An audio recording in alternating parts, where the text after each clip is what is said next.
I'll be the zoning administrator today. And I'd like to begin the zoning administrator meeting for Thursday, May 18th, 2023. So first of all, Stephanie, would you mind announcing the presence of staff members? Yes, staff members present today are Principal Planner Riveri, serving as zoning administrator, Associate Planner Buggert, and myself, Recording Secretary Coda. Thank you.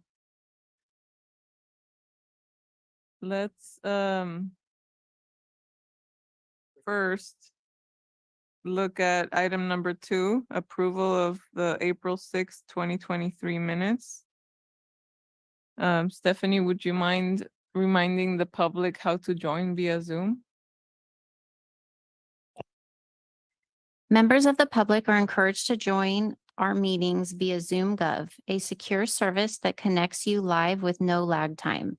This meeting is also streamed live on youtube.com/City of Monterey with an approximate 10-second delay and Comcast channel 25 with up to a 90-second delay. If you would like to provide public comment, please join the meeting using Zoom or by telephone, making sure to join in time to accommodate delays. To join the Zoom meeting from a computer or phone, use the link or phone numbers on the agenda posted at isearchmonterey.org. Since the meeting has started, you'll find the agenda under the Recent tab. To join by telephone, dial 833-568-8864 toll-free, then enter the webinar ID. The webinar ID is 160-666-5889. If prompted for a participant ID, press the pound key. Detailed instructions for using Zoom are available at monterey.org/public meetings.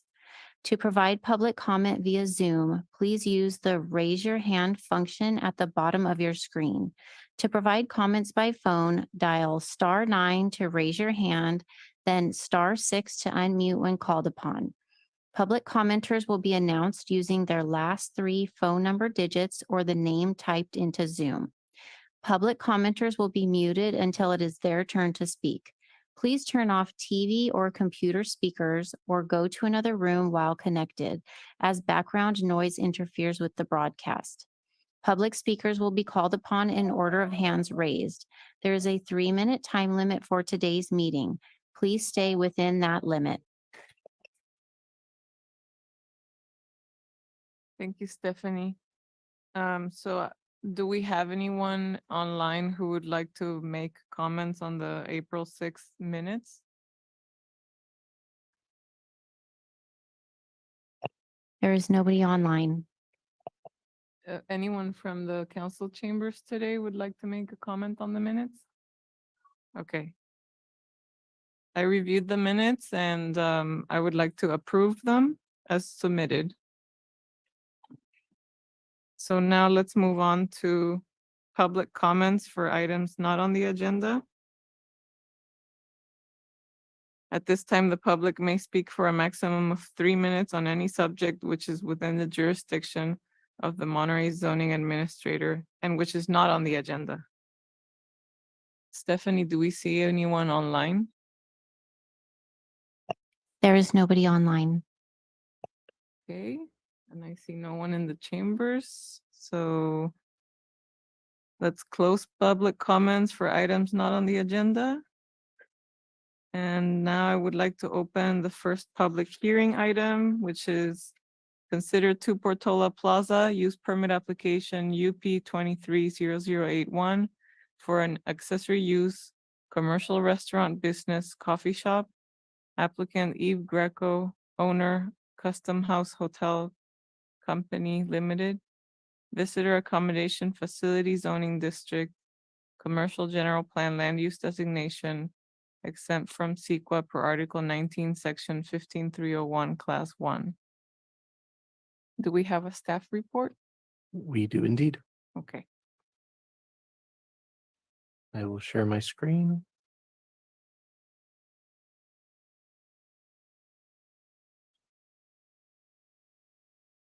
My name is Matthew Buggert, and I'm an associate planner with the City of Monterey's Planning Division. Today, we're here to talk about 2 Portola Plaza for an accessory use commercial restaurant business use permit at the zoning administrator hearing. Some background on the property. The address is 2 Portola Plaza. It contains the Portola Hotel and various suites with other commercial businesses. The suite where the proposed use would be held previously held a Pete's Coffee, and then during the pandemic became a COVID testing center. It has a commercial land use designation by the general plan and has VAF zoning, which is visitor accommodation facility. The proposed use is for Pepe International / Carmel Bakery at Portola Hotel. The owner, Custom House Hotel Company Limited, and we have a representative here for them, and also the operator, Pepe International. We have a representative here as well. The proposed operating hours would be from 7 a.m. to 8 p.m. The goods and services that would be provided would include coffee, grab-and-go foods, and also beer and wine. The anticipated license that would be obtained is the Type 41 beer and wine license, which is consistent with those that sell both food and drink. It's not just a bar. The anticipated number of employees is 4 to 5, and it's generally consistent with surrounding land uses that include other restaurants, retail businesses in the area. The proposed location is at the end of Alvarado Street, heading towards Wharf number 1, between the Portola Hotel and Portola Garage. The property in question is off to the left. Off to the right, we can see some of the other restaurants and a general walking path for members of the public to go by. The front of it, you can still see the imprint from the old Pete's Coffee that used to be there. And to the right and left are, to the left is a bike rental tour company, and then to the right is a retail shop. Findings, staff found that the proposed use is in accordance with the objectives of both the zoning ordinance and the purposes of the zone. The VAF zone allows for accessory uses and specifically calls out commercial restaurant businesses as accessory uses. And these are allowed with a conditional use permit, which is why we are here today. The proposed project would not be detrimental to the public health, safety, or welfare. The proposed business would be in an enclosed building. It's an existing space. It previously held a coffee shop. There's existing parking, including both the Portola Garage and 2 additional city parking lots intended for downtown use. And it provides additional restaurant opportunities for residents and visitors. Any conditions of approval that are required of the project, the proposed use would need to comply with those conditions. The recommendation from staff is that the zoning administrator approve the use permit with the standard conditions of approval as included in the resolution. With that, that concludes staff's presentation. If there's any questions for the applicant as well, they are here. Thank you, Matthew. I have a question. The findings in the agenda report, they mentioned things like the parking. There wouldn't be an increase in the parking demand. And it mentioned security cameras. Would you mind pointing to which page? Oh, packet page 8. Those are the findings in the agenda report. But then in the resolution on packet page 10, there's no mention of the parking or the security cameras. So I'm wondering why those things were left out in the findings in the resolution. I don't have a good reason for the omission. Oh, okay. And then the type 41 alcohol license, is that for consumption on site? The type 41 license, one moment, please. Establishment that sells food, beer, and wine for consumption on the premises and does not contain a specified bar area. It's often found under restaurant, comma, minor in all of our specific plans. Okay, As to the actual specifics, the applicant may be able to better answer it, but okay. it's not one of the major ones. Would the applicant or property owner like to make a presentation? Good afternoon, Rich Pepe. I own Pepe International with my wife and our family. And just a quick overview, we've owned Carmel Bakery in Carmel by the Sea, which you may know, for almost 40 years now. That bakery has been there since 1899. It's the oldest building in town and it's the oldest continually running business in town. It was built as a bakery and continues to be so. So we're very proud when Janine Chikarat, the general manager of the hotel, asked us to look into the Pete's location, which had been closed during COVID. And my sons are involved in business now, and they were enthusiastic. And we'd be honored to come over here and be in your community here. My family does own a commercial building in town also, and some other towns too on the Monterey Peninsula. So, and we do own the building of Carmel Bakery. So we're excited to bring our brand over to Monterey here. If you have any specific questions about the operation, I'm here to answer for you. What do you envision, like people who purchase the alcohol, are they required to consume it on site, or are they also allowed to take it home? I think at type 41, it's on site. And Janine can maybe answer that too. There really is no other opportunity for the hotel guests in the hotel right now to have a glass of wine or wine tasting or something like that on site, as the bar doesn't open until 4 o'clock in the afternoon. So it's not really a major part of our component. It's not meant to be a bar. It's a coffee shop and bakery. But maybe it's another amenity for the hotel guest. Okay. Well, thank you. Would the, sorry, Yeah. are you the owner Thank you so much. representative? Would you like to make a comment?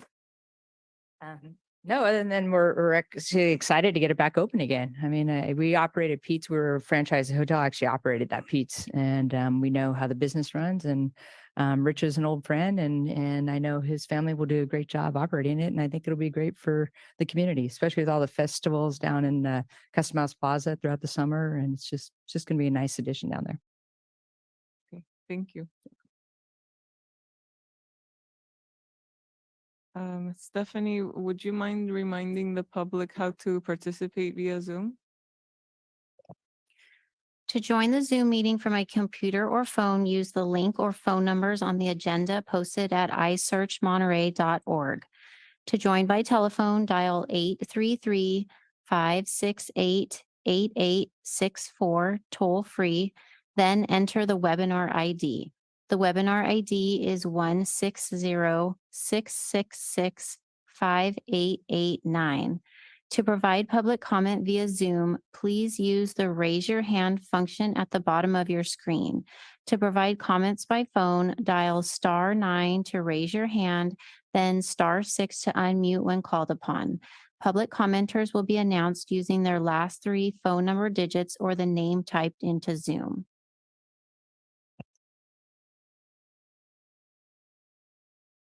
Do we see anyone online with their hand raised? There's nobody online. Okay, thank you.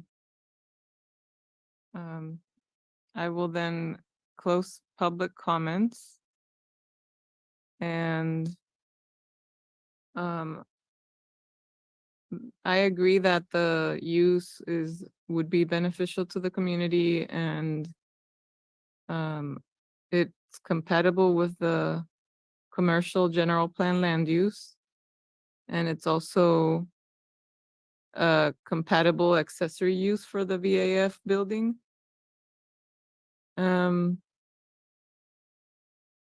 Because it was previously a coffee shop, I don't foresee any greater demand in the parking, greater parking demand. And it's also like in the staff report, it says the closest residence is, far away. So it wouldn't be detrimental to any residential neighborhood. So I have just a few amendments to the resolution. So I would like to approve the use permit. Use permit UP 230081 with the following amendments to the resolution.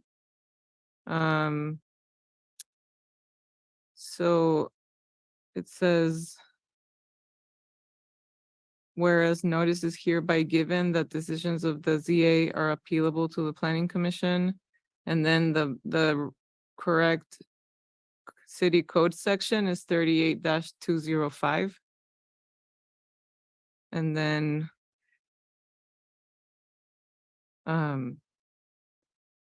I would like to add to the findings of approval. So for finding number 2, I would like to add that the proposal would not create a greater parking demand than the previous coffee shop use, and therefore would not be detrimental to the neighborhood. And then the security cameras will also ensure public health and safety. And on the conditions of approval, I would like to add to standard condition number 3. So it says the applicant shall apply for any sign, building, and water permits required. I would like to add the applicant shall apply for any business license, alcohol license, architectural review, and then sign, building, and water permits, etc. And then I would like to add to standard condition number 4 that the applicant will proceed at their own risk, that water may not be available at the time they request building permits. No building permits will be issued if water is not available to this project. And with those changes, I approve the use permit. So I'd like to thank the applicant and owner for bringing forward this project. I think it's going to be a great addition. And with that, I would like to adjourn the meeting at 3:19.